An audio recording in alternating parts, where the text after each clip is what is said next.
Lightning and the thunder, thunder, thunder, and the thunder, lightning and the thunder, thunder, lightning and the thunder, in a big star,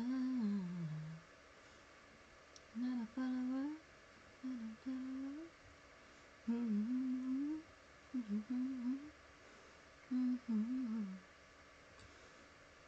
Right, I want to quickly... Hello everyone! Before I get into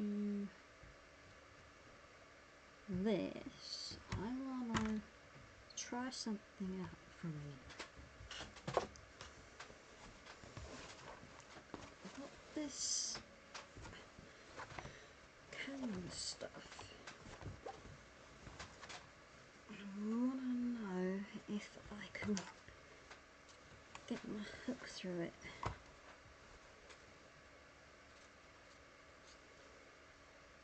So I'm just going to cut a little bit off.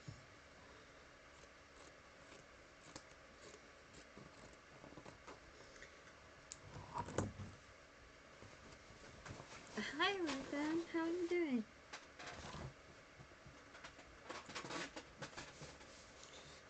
It's something I wanted to learn for ages.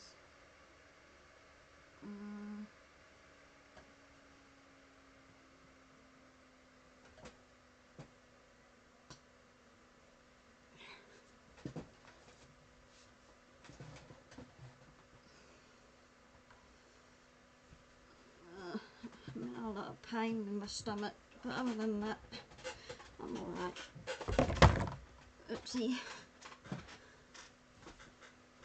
Yeah, my stomach's been playing up. It's more to do with the pain than anything else. But other than that, I'm alright.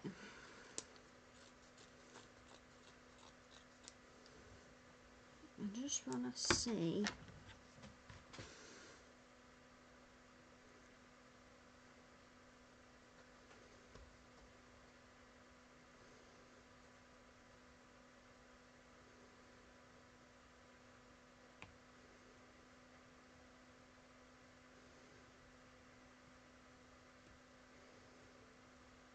Hell yeah. Hell to the yeah. Let me cut something off.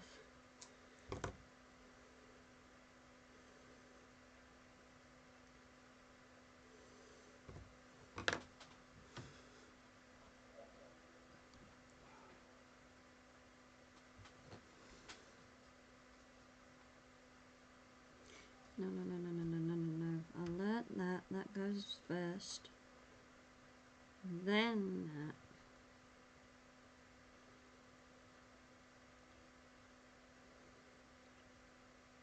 I've been researching.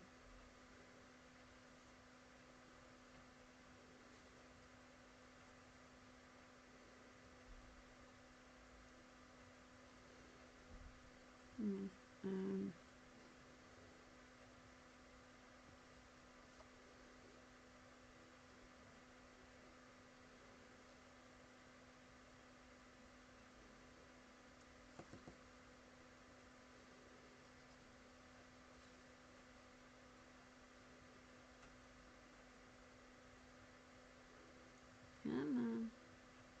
I know you want to.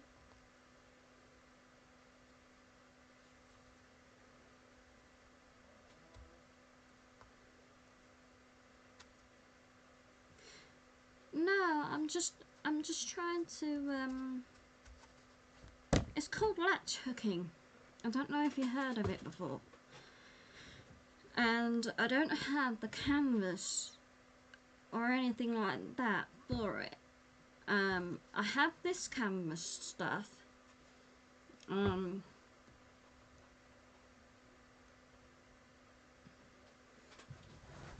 It's quite thick. It's my nephew-in-law. He gave that to me when we were doing these displays for him. Yeah, I've been looking into them, and I haven't got the latch hook or anything, so I thought, I wonder if a normal hook like this,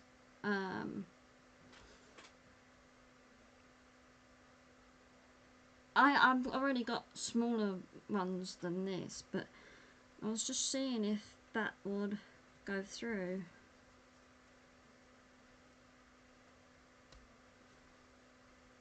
Well, it's always something to think about. Eh?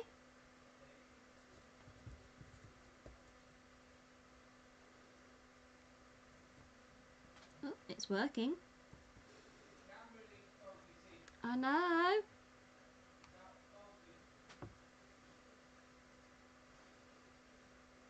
Maybe it does work. I don't know. I'm just trying to,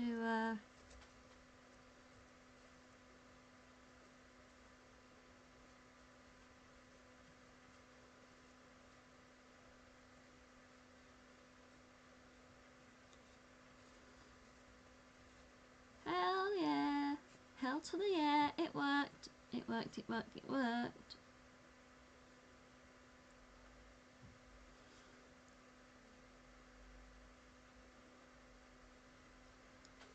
Carved a little bit.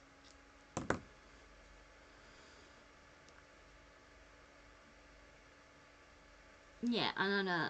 But there you go.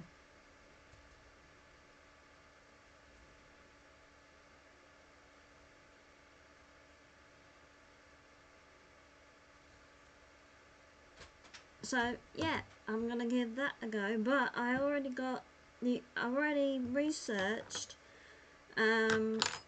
You can use 14 count Aida cross stitch fabric, which I've already got. It's just kind of figuring out where I'll put it. But if I can't find anything, that's an alternative.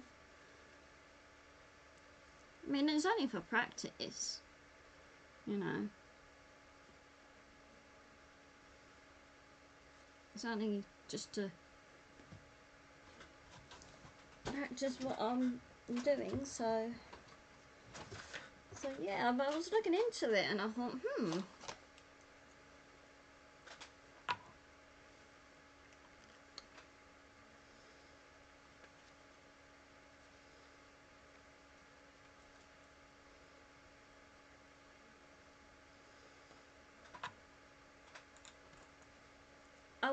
I will save up.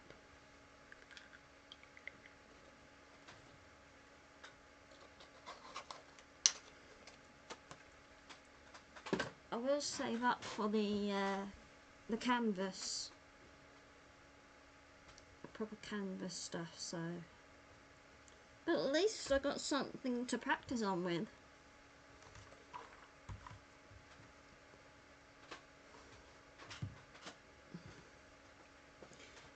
I just looked at the start, at the freaking light, and I only got freaking dots. Stupid me. Yeah. It's something to practice with, so I'm happy with that. I was just curious.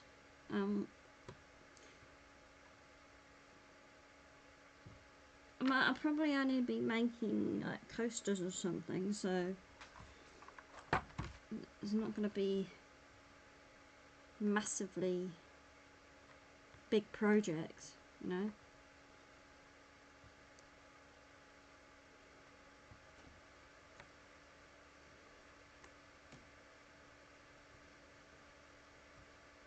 But honestly, I found it really interesting when I was researching it.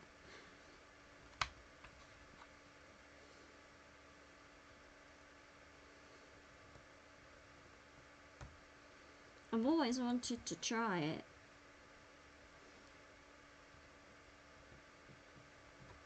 Yeah, I will. I'll probably well, my birthday's coming up, so I might get one for my birthday, but I might get just a kit itself, just to practice with. But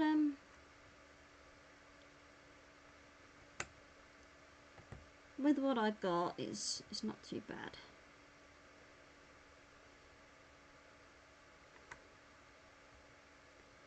Lightning before the thunder.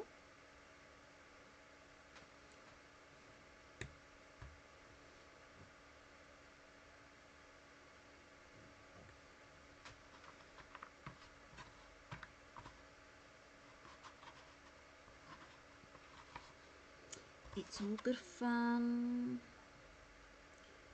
All good fun.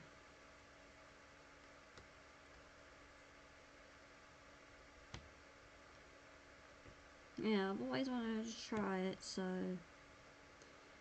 if I get a little just practice time, that's all, you know.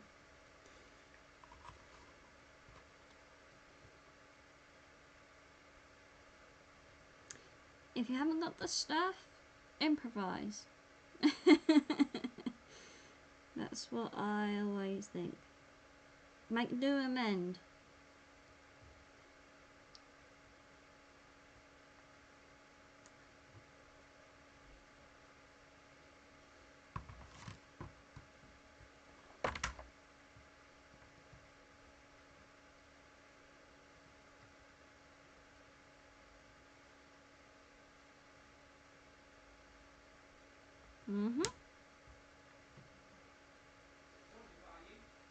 Ah?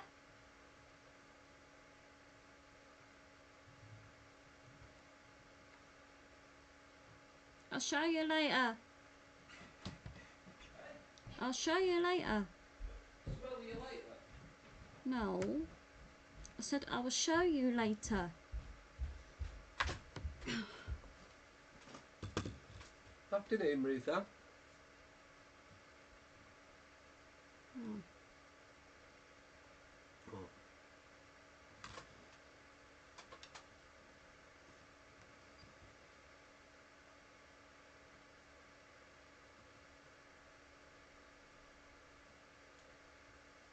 Obviously, I'm not going to get it from there. What is it? Look. No, look. What is it? It's latch hooking.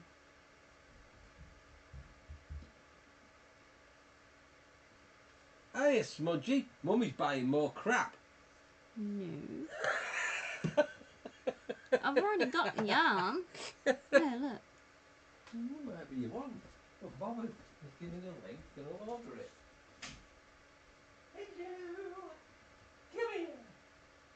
Yeah, you're good girl. You're making apple bread? What have we got here? You've still got half of one from yesterday. Sweetheart. Come here.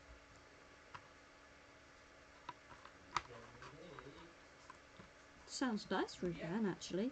Come on. Apple bread. Go on, tough that one.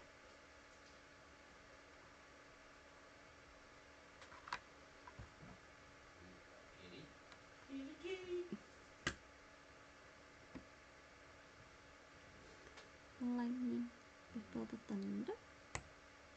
Don't tell it. Don't tell it. I know why I got that song in my head, because I've been playing that game. And I was looking through the songs on it. Not today, yes, a couple of days ago. What's your biscuits? Let's sort you out, cat. Image Dragons or something like that, rather. In the mystical cupboard of everything.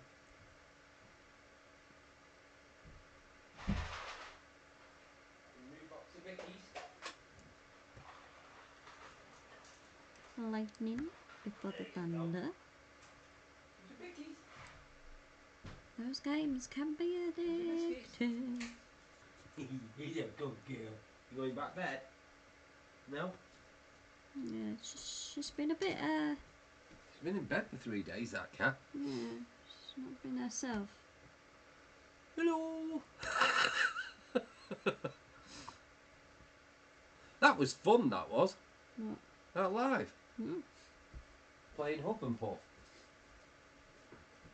Didn't win, but it was still fun. Yeah, hi in the bushes. That's me in the bushes. You in the bushes. Hi, Pat. That's me, because I was telling you your camera was out of focus. Yeah, I know. Yeah, I had to. I was trying to learn how to do it on here. Hello, me! What's that? I was learning how to use it. I thought that was a hanky with snot on it. No! Oh, I thought you pulled a big bogey out of your nose. That's latch hooking. Is it? Yeah, but I was It using. looks like a bogey. Oh, someone else in there. No, there's someone else. I thought it was a bogey. I was learning how to use it with this hook, but it doesn't work. Hey, Patrick. I am Patrick! Hey, Patrick. And it's not a bogey. You little bugger. You've been blowing your router. I blow my hooter on a tissue. Go on. Put it back to bed. Where's the drink? My little baby, I don't know what's up with her this week.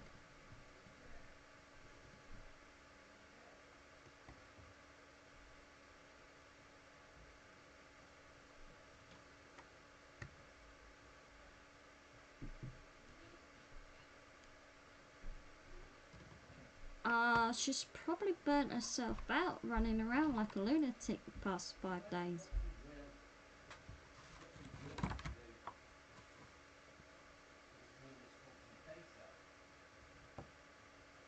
How is Patrick doing? Yeah, so I thought I'd give it a go, see what it's like, etc. So, you know, I've always wanted to try it. I don't know how long it's been around, but I've seen it loads of times. When I was learning how to do cross stitch and that kind of embroidery.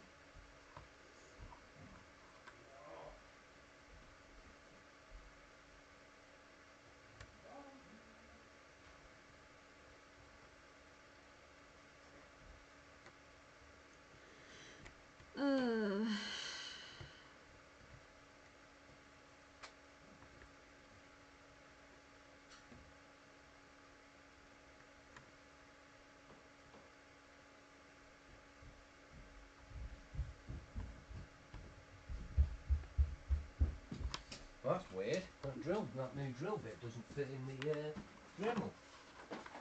Drill bit doesn't fit. Right. Yeah, it needs to be boxed. See what I've got in my box. What's that? I got the lovely bunch of coconuts. Dee. I know you have.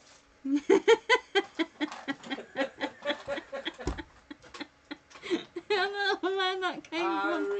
I remember. What? As if it was yesterday. Yeah, I saw him. When was it? Back in 1970 something. I ain't that freaking old.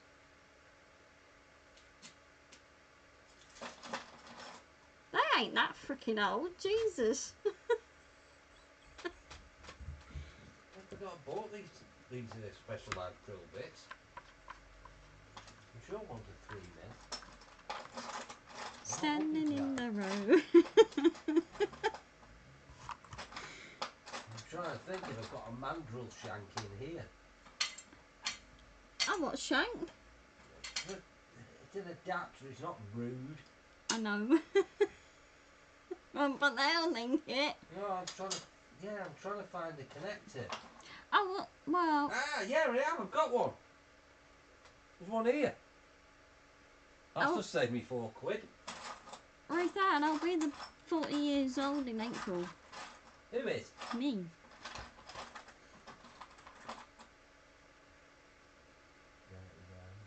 So does that count? I'm old. 99 years old. Ah, so I found the new mandrel. Positively had another brass connector. I wonder where that's gone. I know where it might be. Yeah, but look what size these are. I can't fucking see. You should have the measurements on them. 3mm. What's that one?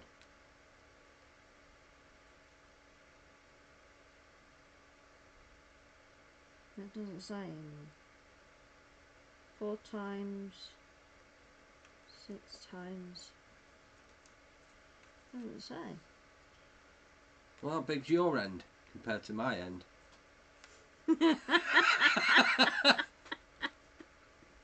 If I put them under the thing, I'll be able to see. It's a huge end. You've got a bigger end than me. Right, let me have a look. So, yeah, that's a 3mm. No, it's April. Right.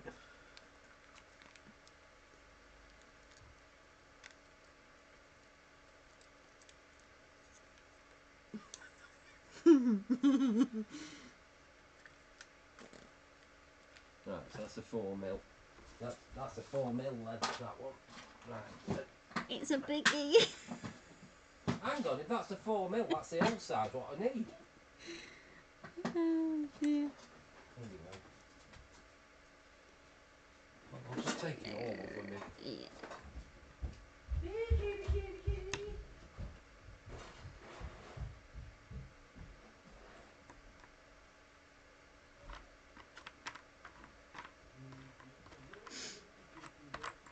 Yeah, I'm the same age as a soap. Cool, that means you don't have to buy a mandrill bit. You probably heard of a TV program called EastEnders. Oh, you 40. over 40? If you are, if you are. What?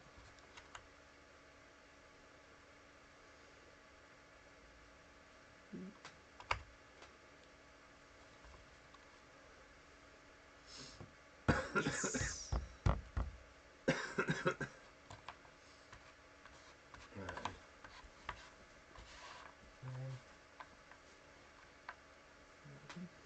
Lightning with the thunder. We'll have to find them brass drill connectors. I don't know where I put them. I think I put them in with the railway stuff. When I was building them new engines. Hello. Yeah, April the 4th.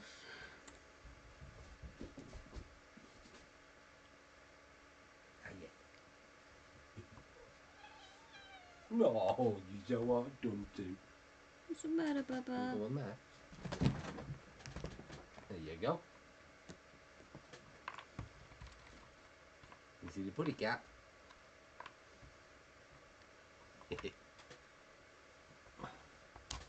Thought it was May. What, your birthday? Mhm. No, it's April, isn't it? Mhm.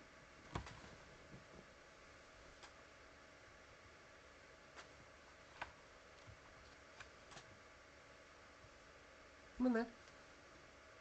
Come on.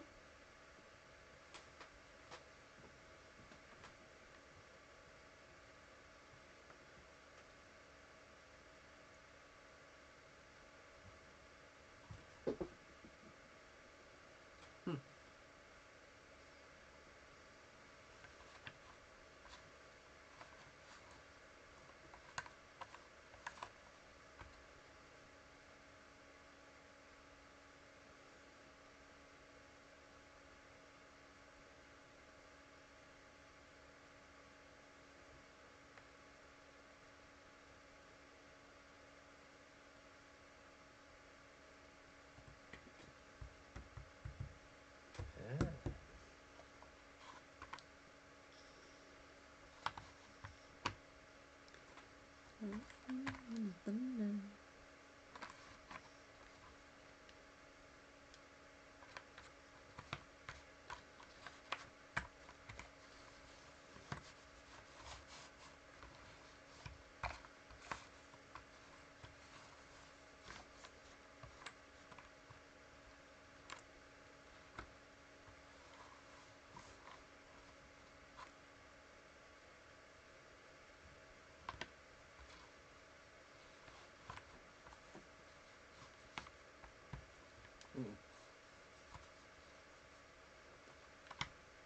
You alright with that for dinner then? Yeah. You okay? Cleaned all your toilet room out today, Kat. You got a lovely clean toilet.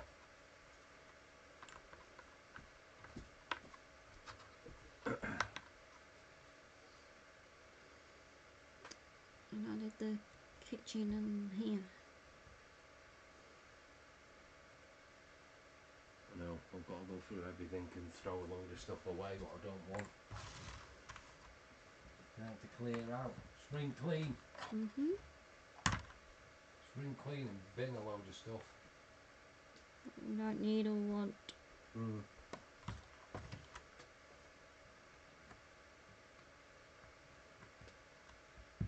That's all waiting on.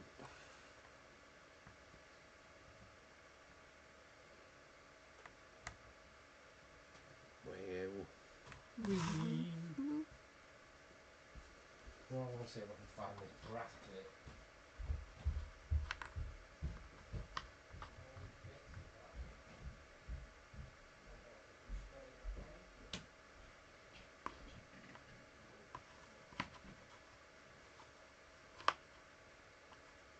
Yeah, I'm just researching and reading up on it at the moment, what that latch hook is.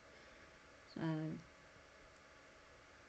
I've been, you know, like I said, I've been wanting to try it for ages, but never really read up on it properly.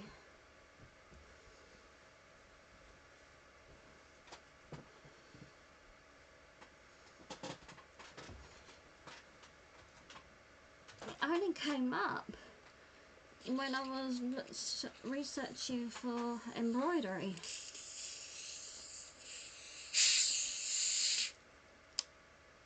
And it came up in that category, so I was like, ooh.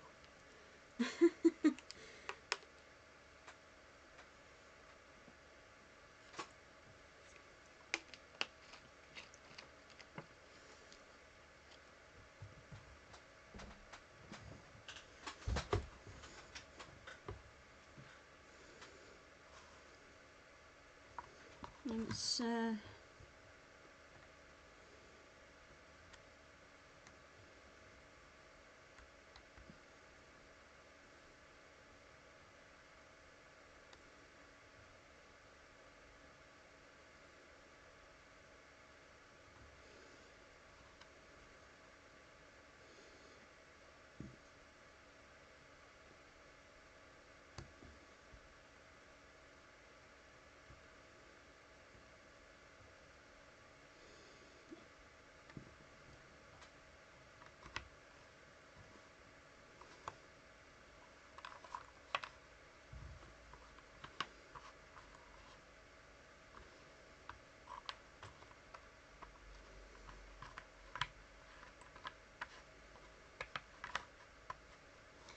yeah, kind of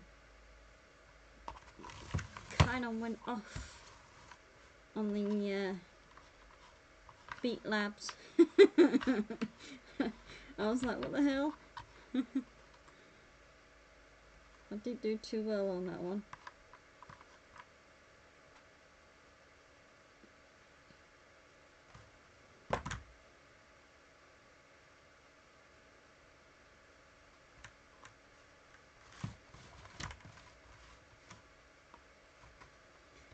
Lightning, thunder.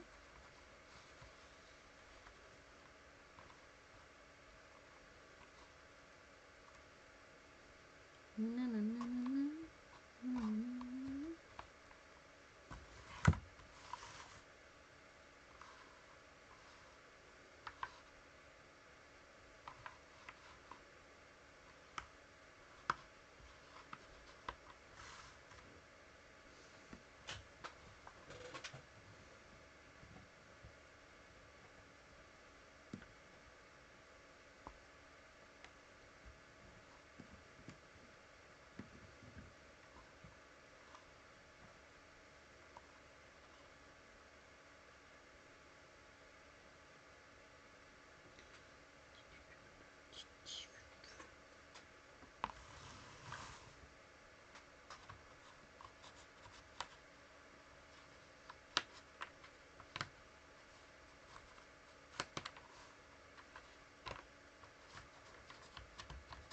Yeah, they're doing a... Oh, shit. Oops.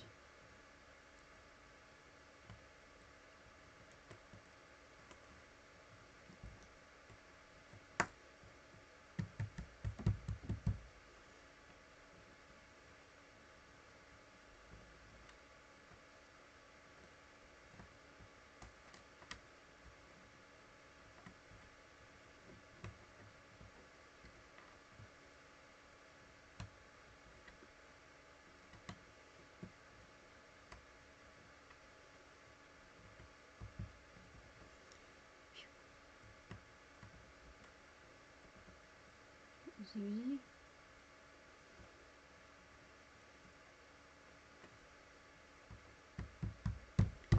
That's it.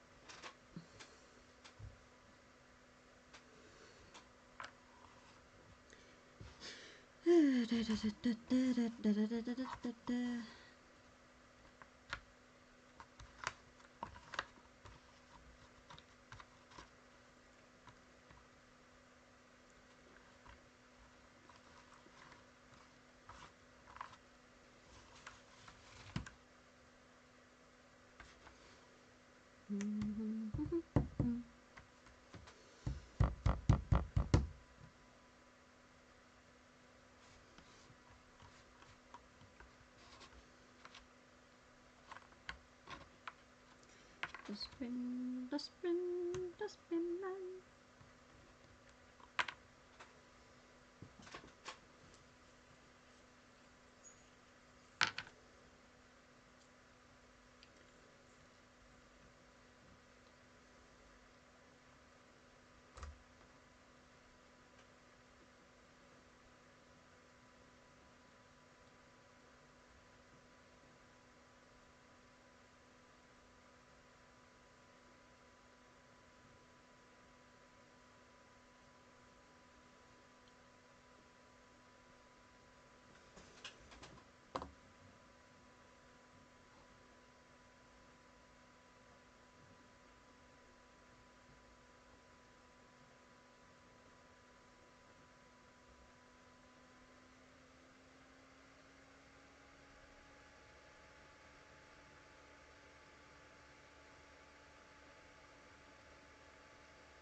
A small Canadian farm town made national news when a woman claimed she was raped by her own doctor.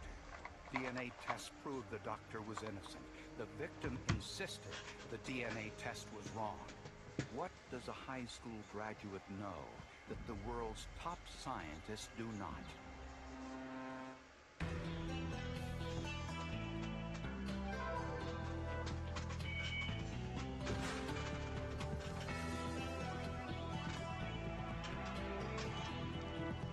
Even see.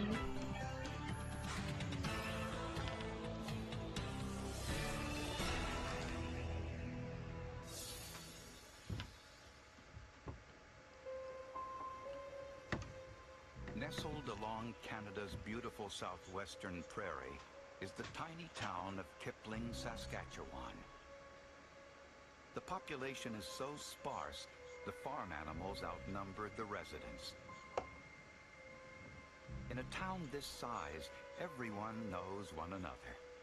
It's a fairly quiet farming community with little crime. We may have up to 5 or 6 sexual assaults a year and break and enters, but fairly small in the scope of criminal code work. This is the story of one of those alleged sexual assault cases. It took place on Halloween night in 1992. Depending on whose story you believe, it was either a night of lies and trickery or an unfortunate misunderstanding. A woman we'll call Candy was working at this gas station. Her boyfriend stopped by. They got into an argument. I am not dealing with you anymore. I can't even stand to look at you.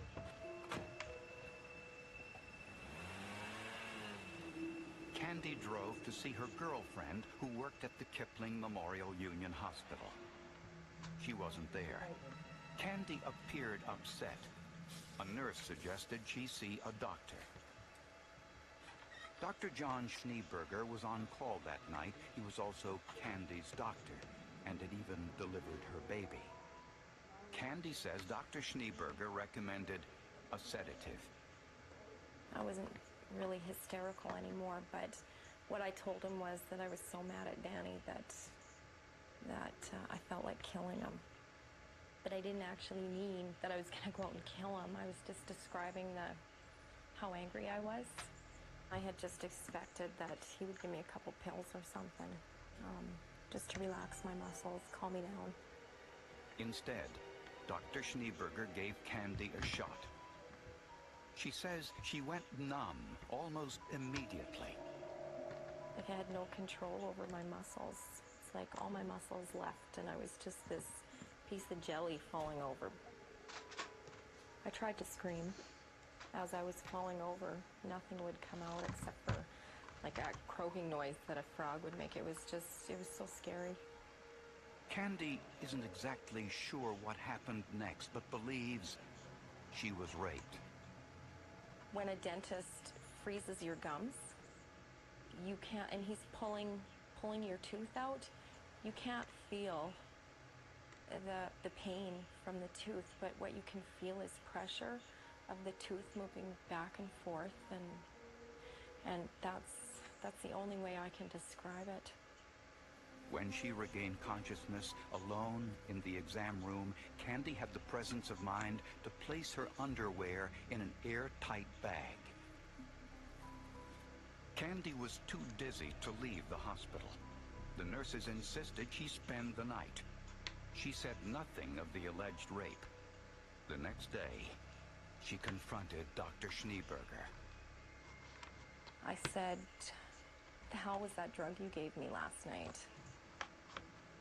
And he asked me, "Why? Did it give you wild dreams?" And then I knew that, oh my God, I was gonna have a hell of a fight on my hands, because here now he's already covering up, eh? When Candy was released from the hospital, she spoke briefly with her parents and told them of her suspicions. You could tell by the look on her face that something terrible had happened to her, eh? Well, I was really hoping that wasn't true, eh? But when we saw her, we knew it was. She then drove to Regina, a town 2 hours drive away, and went to a rape clinic for testing. There they found evidence of semen on her panties, jeans, and on a vaginal swab. That was part of my reasoning for going for the rape kit, to find out if this really did happen, or am I going nuts? Did my mind play some tricks on me, or what the hell's going on here? Blood tests also revealed an unusual drug in Candy's system, a drug called Versed. They use it as a pre-anesthetic agent to induce anesthesia. You start to go numb and not feel the power of your muscles, or able to use your muscles, and then you become very tired and then asleep. When Candy formally accused Dr. Schneeberger of rape, many residents of Kipling believed Candy was lying. Dr. Schneeberger was a respected member of the community. He had never been accused of anything like this before. Some believed Candy, as a single mother, was either romantically interested in the married doctor, or her motive was to get some sort of financial settlement to end the controversy. The town looked up to the doctor. He was a good doctor. And he would never do anything like that. It was impossible. Also suspicious was the fact that Candy had said nothing to hospital nurses on the night of the alleged rape. There were 2 nurses on shift that night. In fact, both of them were in that room, the room that the rape allegedly occurred in, very shortly after. They saw nothing amiss. To end the controversy, Dr. Schneeberger willingly agreed to give blood for a DNA test. The DNA in the blood drawn from Dr. Schneeberger did not match the biological material from Candy's rape test kit. And I was in shock again. And I said, no, that's impossible. That's impossible. How can this be? 7 more years would go by before that question was finally answered. When DNA tests showed that Dr. Schneeberger was innocent of the sexual assault on his 20-year-old patient, most people in Kipling tried to put the whole thing behind them. But Candy, the alleged victim, would not let the issue die. All during the next year, she insisted that someone, somehow, had tampered with the first DNA test at the hospital. So Dr. Schneeberger agreed to a second DNA test in August of 1993. His blood was drawn by a registered nurse. The test was monitored by the police, and the vials were taken directly to the forensic laboratory at police headquarters. They watched the needle actually penetrate the doctor's arm. Once again, Dr. Schneeberger's DNA did not match the DNA on Candy's clothing or the rape test kit. Of course, I didn't believe them. A lot of other people did believe them. And I guess it's hard, you know, how you've got DNA is the new thing, and it's supposed to be so right and so perfect. We knew there was something wrong, that, like, we totally believed her, eh? And we knew he was up to something. Dr. Schneeberger defended himself by saying the drug he injected into Candy that night in the hospital, Versed, can cause erotic hallucinations. Versed can account for all sorts of hallucinations, possibly, but it can't produce semen. And according to the complainant, the last time she had had intercourse was weeks before this incident. With no other evidence, in 1994, the police closed their investigation into this matter. The doctor has already given 2 samples, and those 2 samples were tested, and they came up as being having a DNA profile, and the profile didn't match the semen that was left at the scene. So now we're stuck. We really can't do anything. The town of Kipling was not kind at all to Candy. She hired a private investigator who broke into Dr. Schneeberger's car.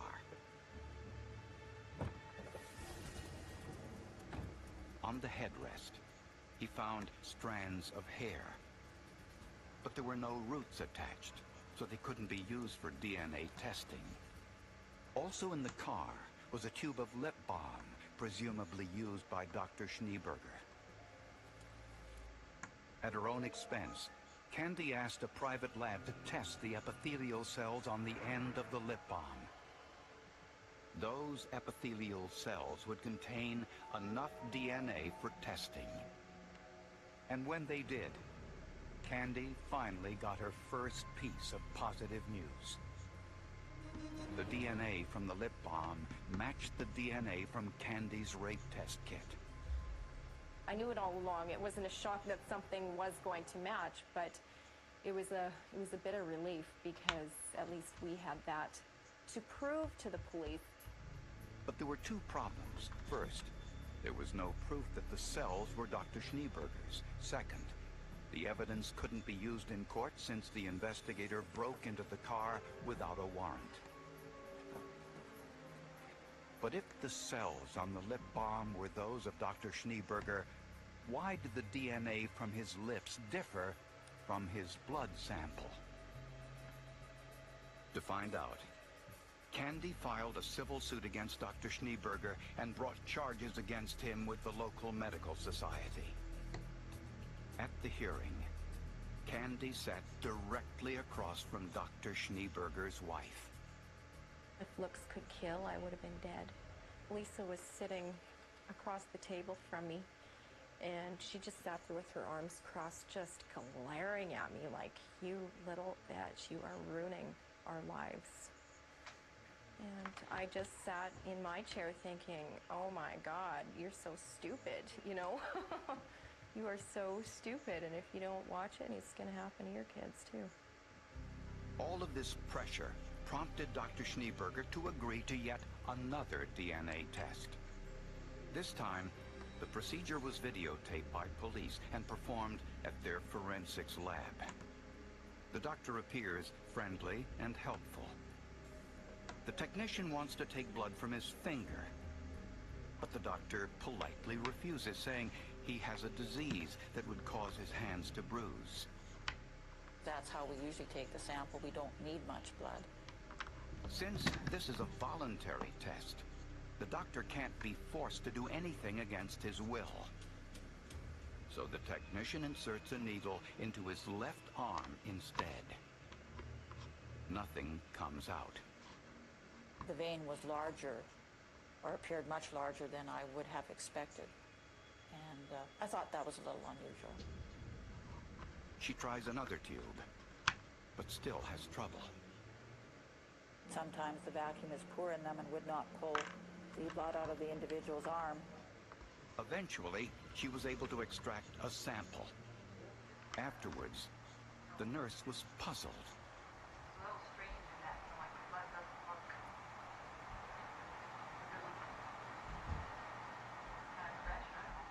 And the lab determined that the sample was too degraded for DNA testing. Police broke the news to Candy.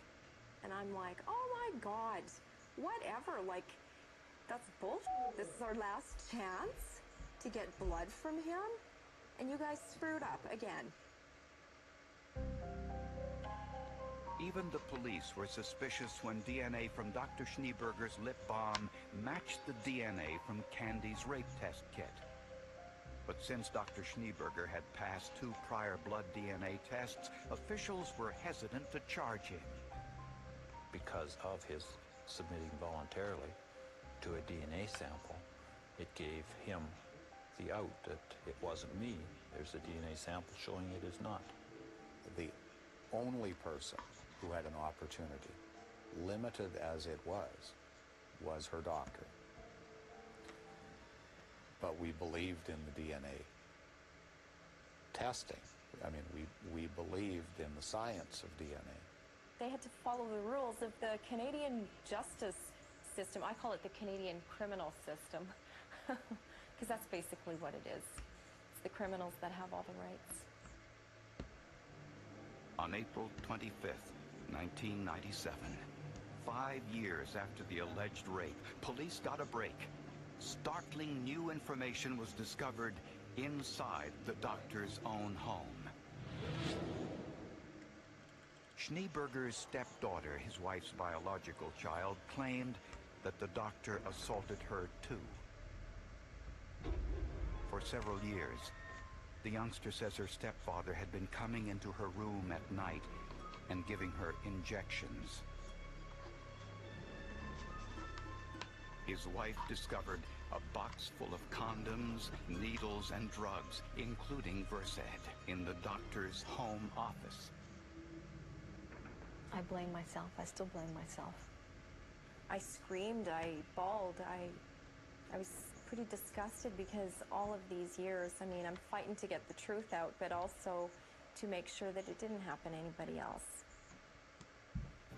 Dr. John Schneeberger was arrested and ordered to undergo yet another DNA test.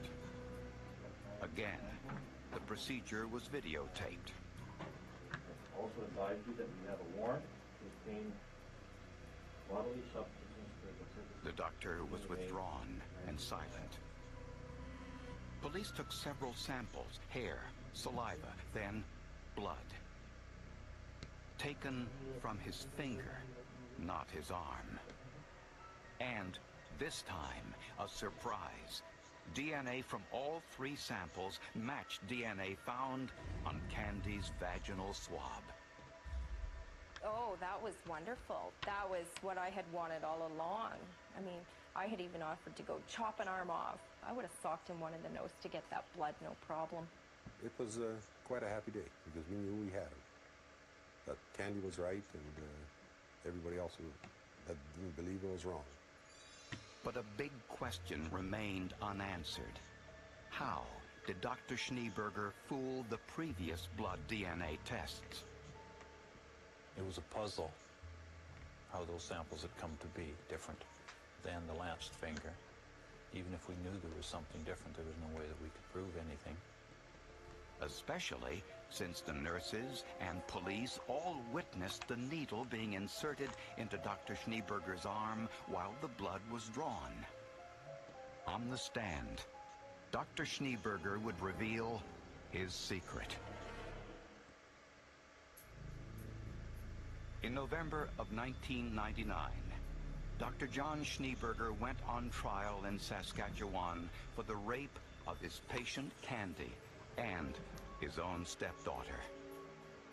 On the witness stand, he said he surgically inserted a plastic tube under the skin into his left arm, filled with blood from one of his patients. This is why he insisted that the blood be drawn from his left arm rather than anywhere else. If you look closely at the videotape of that blood test, you'll see that the doctor is careful to pull his sleeve only so high so as not to reveal the incision where he inserted the tube. And for a brief moment, you can see the tube protruding from his arm. But by the time the 3rd test was done, 5 years after the rape accusation, the blood in the tube was old and dark, which explains why the technician was suspicious. Dr. Schneeberger, however, denied raping Candy. He claims Candy broke into his home, stole a used condom, and used that biological sample to frame him. He said he used his patient's blood for the DNA test because he had no other way to defend himself. When that came up at trial that he thought Candy broke into his house and stole samples or whatever, it was laughable. It was absolutely laughable that he had to grasp at straws like that. It's just laughable. I was a bulldog on the stand. I kicked his lawyer's ass. And he's supposed to be the best lawyer in southern Saskatchewan, best defense lawyer. I showed him who was boss. You run across strong-willed individuals. Sometimes the strong-willed individuals are right and sometimes they're wrong. And this particular strong-willed person was right, and she was right all along, and she was determined to see that what happened to her didn't happen to anyone else.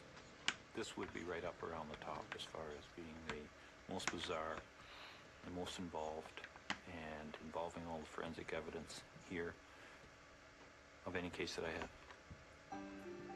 Dr. Schneeberger was found guilty of sexually assaulting Candy as well as drugging her and obstructing justice. He was also convicted of sexually assaulting his stepdaughter and was sentenced to 6 years in prison. I'm so proud of Candy. If it was me, I don't know if I could handle everything that she went through. It was just, the test came back negative and she had to fight, and it was just a constant battle. While taping this interview, Candy received a telephone call in which she learned Dr. Schneeberger had been denied parole. I won again! That's so exciting. He lost. He lost both of his chances to get out for day parole and full parole. Oh my God. Is that great? Woohoo! Anyway, I was so worried that he was going to get out, and everybody was going to fall for his lies and bullshit again, but they didn't. They didn't. They're smarter than the rest. Oh my God. Do you guys know how exciting this is for me? It's like celebration. You have to remember that the DNA also led us off the path. So when I lecture on this particular case to younger police officers, I say to them, remember, the DNA does give you something, but it has to be supported with cooperative evidence. It was very frustrating not being able to have all the answers, but it finally did come together after 7 years and 24 days.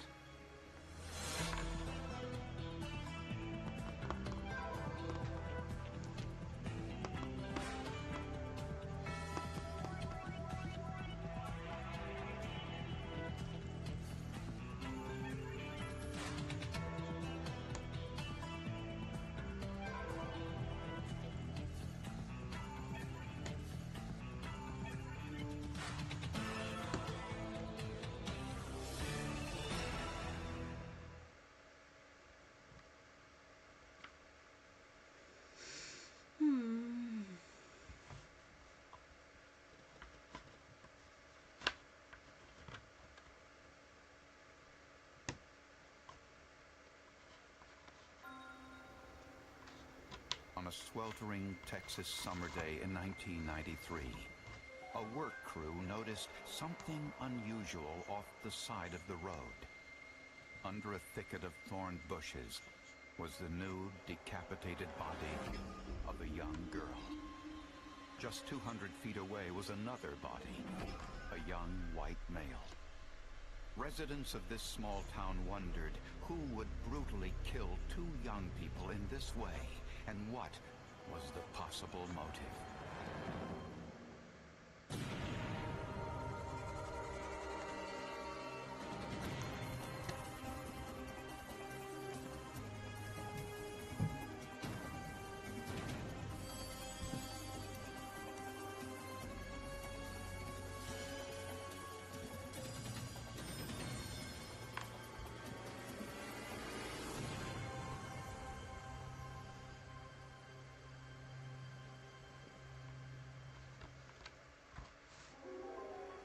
Cut-off Road, a remote spot in Tellico, Texas, linked by a rickety wooden bridge over Smith Creek.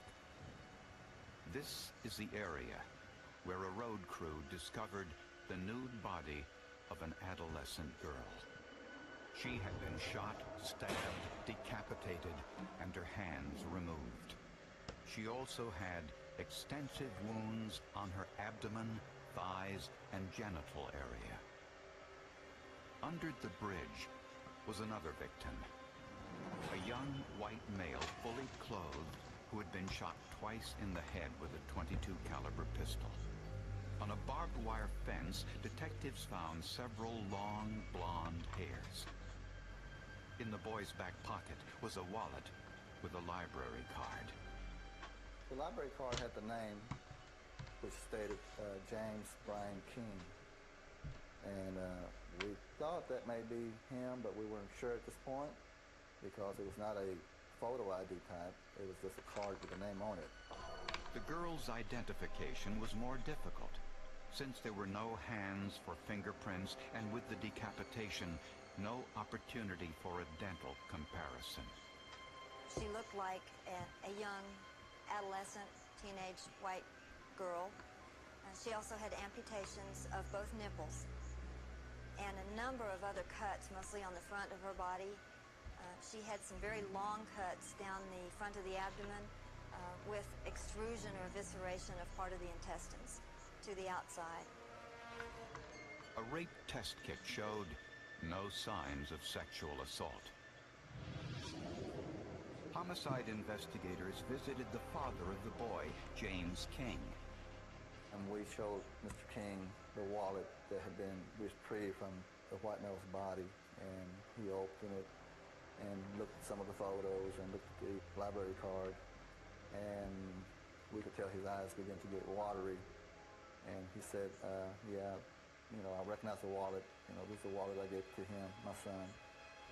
Mr. King also said that the girl's body might be his stepdaughter, 13-year-old Christina Benjamin, but wasn't sure because of the condition of the body. Mr. King told police that a few nights earlier, Brian was sleeping outside in a hammock when a car sounded its horn out front. He saw Brian talking to someone in a tan car. Then Brian got in and left.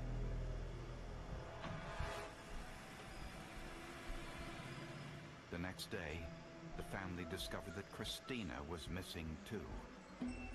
Investigators compared the hair on Christina's hairbrush to several long blonde hairs found near the murder scene on the barbed wire fence. Once the hairs from the barbed wire and the hairs from the strand that were found out at the crime scene location were submitted to the laboratory, I produced microscope slides, and I compared those hairs to the hairs from the hairbrush. Oh, dear. And they were microscopically consistent with one another.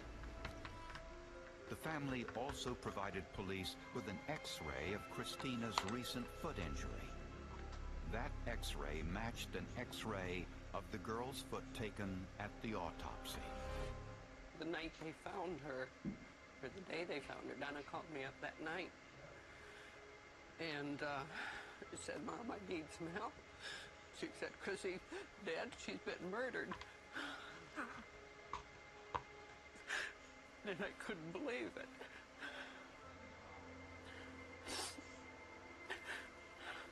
And that's how we found out about it. I could never imagine losing a child. And nobody, unless it's happened to you, nobody else can either. I can't imagine what my mom went through. In the crime lab, Charles Lynch found a foreign blonde head hair on Brian King's pants, which did not belong to either Brian or Christina. Lynch also spotted a single fiber attached to Brian's sneaker. It was nearly invisible. I looked at the fibers from the male victim's shoe using transmitted light microscopy. I'd seen those types of carpet fibers before, usually from Japanese vehicles, and this was a tan fiber, so that was my communication to the police, that it may be from a tan vehicle of Japanese make. Investigators hoped that this single fiber would lead them to the automobile Brian King got into on his last night alive.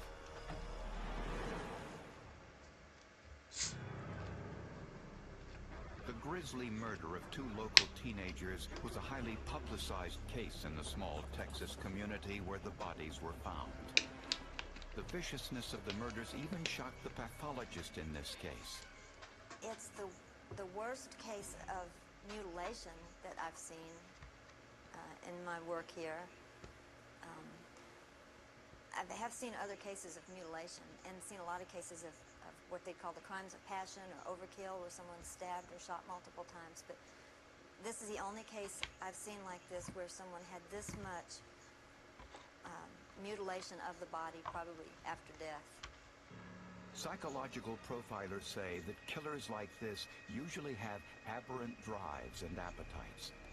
The savage treatment of Christina was indicative of vengeance and extreme hatred, and suggested that the killer knew the victim. Local prosecutors went to the FBI Behavioral Science Unit in Quantico, Virginia, to find out more about the mindset of this killer. One of them said to me, after he looked at the photographs, he said, "This is not a sexual crime." And I was a little confused because obviously she was nude and never found her clothing. And he said, whoever committed this crime did not have sex with her. One trait common among individuals who have committed similar crimes is a history of abusing animals. Neighbors told police that Brian and Christina were planning to go out with a boy named Jason on the night they disappeared. And there was an anonymous telephone call to the sheriff's office. The caller supposedly told this dispatcher that we needed to be looking at a subject by the name of Jason Massey. Jason Massey was a 20-year-old high school dropout, the son of an alcoholic and drug user who spent his time moving from one run-down tenement to another. Jason was a petty criminal with a history of stalking, harassment, theft, and, most surprisingly, a history of abuse to animals. A couple of days before the discovery of the bodies, Ennis police had received a call of a calf had been mutilated behind McDonald's. On their arrival, they observed a tan car. They also found a bracelet on the ground with the name Jason on it. There was a figurehead ran from the scene who was later identified as Jason Eric Massey. Massey's friends painted a bizarre portrait of the troubled young man. This guy also told me about how Jason Massey liked to mutilate animals such as dogs, cats, cows, and that Jason would, every chance he get, he would kill a dog and cut his head off, and he calls them his trophies. And I said, well, what does he do with these heads? He said, well, he keeps them in a metal cooler. And police discovered evidence that Massey knew Brian and Christina casually. Jason Massey made comments about Christina, about how he really liked her and he wanted to take her out. While everything seemed to point to Massey, there was very little forensic evidence found at the crime scene. No smoking gun, so to speak. The case had to be developed. We had two children. The bodies were horrific, the way they were found, particularly the girl. Much work needed to be done to develop it. The great difficulty in the case all along was what happened. How did this boy get killed? How did the girl get killed? What was the sequence? What was she sexually assaulted? What was the motive? Why was it done? And that was completely missing from the crime scene. Police brought Jason Massey in for questioning. I said, Jason, I said, I want you to see something. And he looked at me and I threw down some photos of the crime scene, which showed Christina Benjamin and Brian King. And I said, Jason, I want you to look at her. I said, tell me one thing. I said, is she as pretty now in these photos as she was that night that you had her? And he looked down and he looked at me, and the next thing I know, he's kind of bending over and he's gagging real big time, you know. And I knew I hit a soft spot in him, you know, when he did that. I'll never forget that expression of him. Despite the circumstantial evidence against Jason Massey, there was no proof. For that, investigators needed scientific evidence.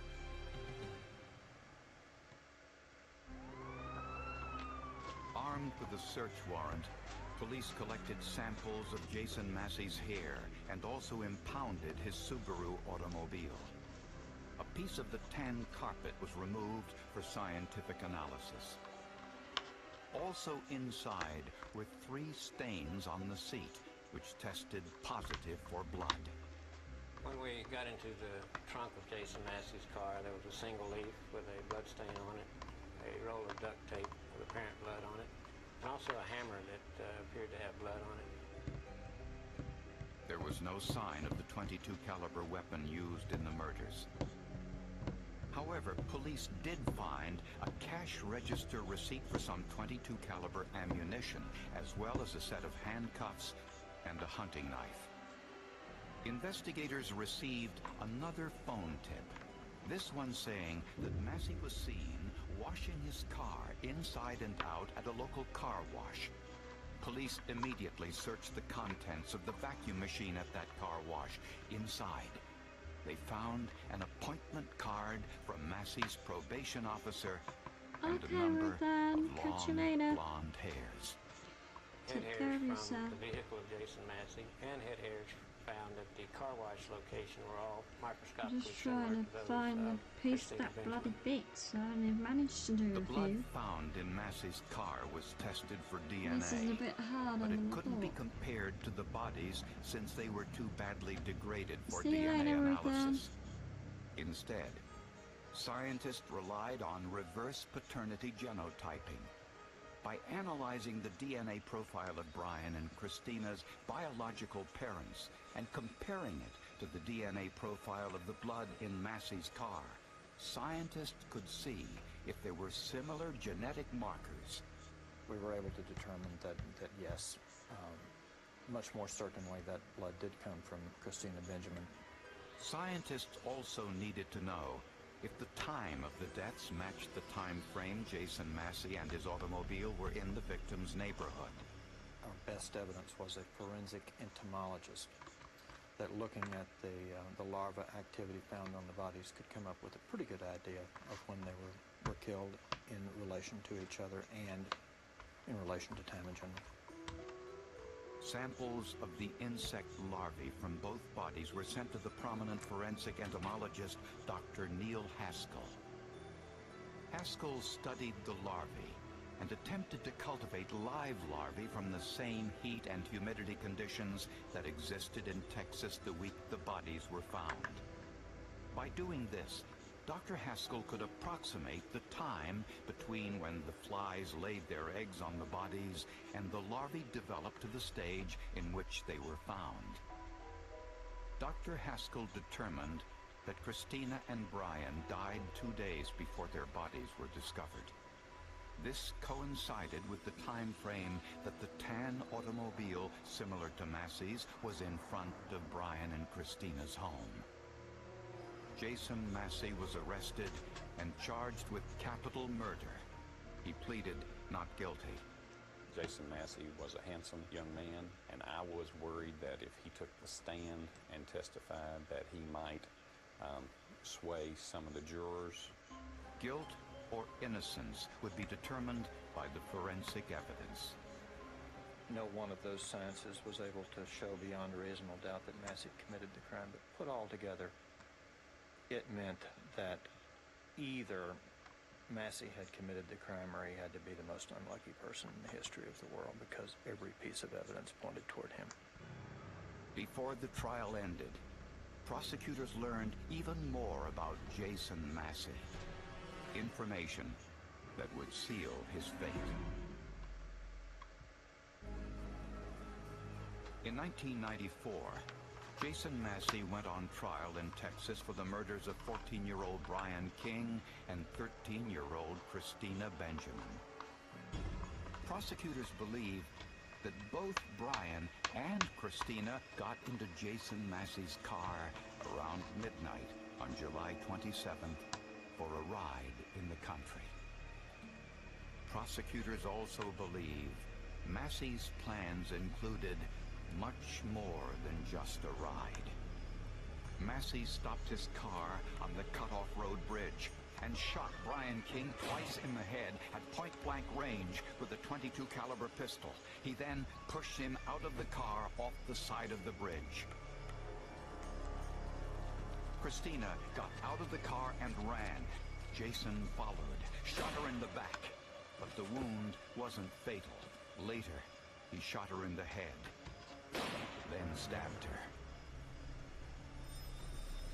Prosecutors believe the mutilation occurred after death. Christina's head and hands have never been recovered. The motive was difficult for prosecutors to identify. There was no traditional motive in this case, and instead, Massey was most likely what's referred to as a lust murderer. That is, a person that receives a certain degree of sexual gratification from the killing and mutilation of human beings. Before the trial was over, a hunter walking in the woods made a gruesome discovery. He found a red cooler. Inside were the decapitated heads of 31 animals, and also the journals of Jason Massey revealing his hideous deeds and horrific thoughts. These Slayer books of death, as Massey called them, were a frightening and incriminating insight into the mind of a killer. A mind obsessed with murder, sex, and mutilation of young girls. The jury found Jason Eric Massey guilty of the two murders. 2 young lives were avenged. Mr. Massey, any comment on your guilty conviction? No, ma'am, I'm just glad it's over. For the penalty phase, prosecutors had just 24 hours to assemble the information contained in Jason Massey's journals to convince the court that the death penalty was appropriate. He started out with killing 8 cows, 30 dogs, and 39 cats. And he cut off their heads and kept them as trophies. Here's one where he's talking about a little girl, and he says that he loves her and he's decided to kill her. He just doesn't know when. Prosecutors told the jury that Jason Massey's journal contained evidence that he had planned to kill again and again.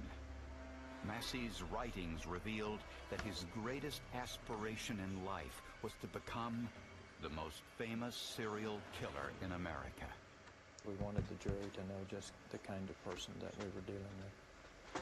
And that person was one that was obviously going to be a predator of incredible proportions. The jury deliberated just 15 minutes and decided upon the death penalty. Well, the judge said, I sentence you to death by lethal injection, and the only injustice in this court today will be that your death will be so much more humane than that of your victims. The judge said that. And everybody stood up and cheered for the judge. Jason Massey was executed on April 3rd, 2001. Christina's grandparents witnessed his last moments alive. This was Jason Eric Massey's final statement just prior to his execution. He said, yes, first I would like to speak to the victim's family. First of all, I would like to say that I do not know that any of y'all, and that's unfortunate because I'd like to apologize to each and every one of you individually. I can't imagine what I've taken from y'all, but I do want to apologize. I apologize to you for what I did. I want you to know that it was only I who committed the murders. No one else was involved. Christina felt no pain. The things done to her occurred after her death. I swear, the things done to her occurred after her death. I swear. Her head and hands I threw into the Trinity River. I didn't rape or torture her either. I admit my guilt, and I ask your forgiveness. I pray you will forgive me. If not now, then in the future. May God be with you and keep you through this. His servant, Jason Eric Massey. I don't know how to describe it other than we watched him die. We had no emotions other than we were watching this person die. He kept mouthing, I'm sorry, I'm sorry. We didn't believe him. No, there's no way that you could forgive this man for what he did. It was quick, it was painless. He was lucky. You know. The way I look at it. My brother and my stepsister weren't so lucky. I mean, you know, they died horrible deaths. I'm not the one that was going to have to judge him. And I can't judge him, but I can never forgive him. Detectives were very good and efficient. They did their jobs well.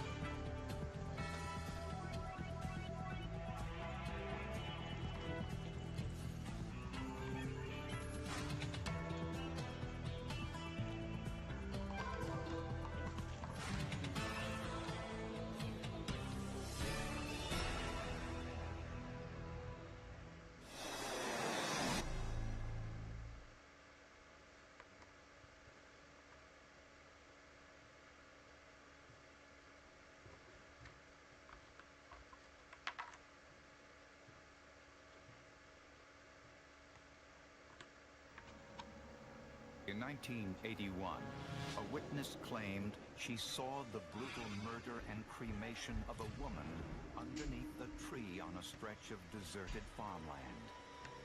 But there was no trace of the remains anywhere nearby, and investigators were stumped.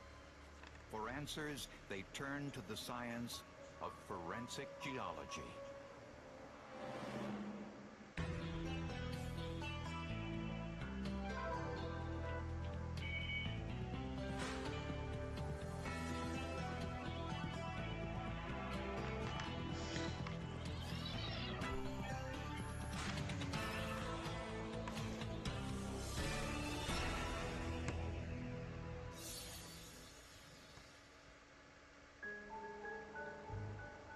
Marshall, Illinois is a small farming community just across the Wabash River from Terre Haute, Indiana.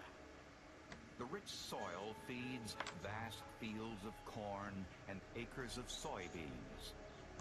The biggest landowners in town were the Grabby family. Fred and Charlotte Grabby were very prosperous. Both worked the farm with their daughter, son, and daughter-in-law. The Grabbys had a lot going for them. I mean, they had substantial resources, inheritance on Charlotte Grabby's part, you know, and well into the six figures. So these were not poor, small dirt farmers. Fred Grabby was easy to spot. At 6 foot 4 inches tall and close to 300 pounds, he dwarfed his petite wife. Well, when I first got into the family, I thought Fred was very nice, very polite. He was fun to be around. He really seemed to like me. Yeah, I'm gonna call it They worked a lot. Charlotte worked from daylight to dusk. The Grabby marriage had its ups and downs like all marriages, but this one managed a little bit had of it. some unusual Right, twists. I shall see you guys Fred later on. Grabby What's had it an up eye for for? younger women. Huh? And shortly after he married Charlotte, the couple divorced. Later, they reconciled and married again.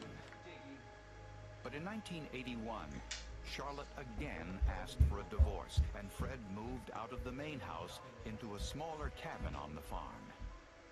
The reason for the divorce this time was that Fred was having an I affair shall see with you a pretty guys later on. What's 24-year-old it up to you bartender, all? Thank Vicky you for joining McAllister. us. See you later. Not exactly the most Bye, everybody. successful person in that part of the world. She attended bar,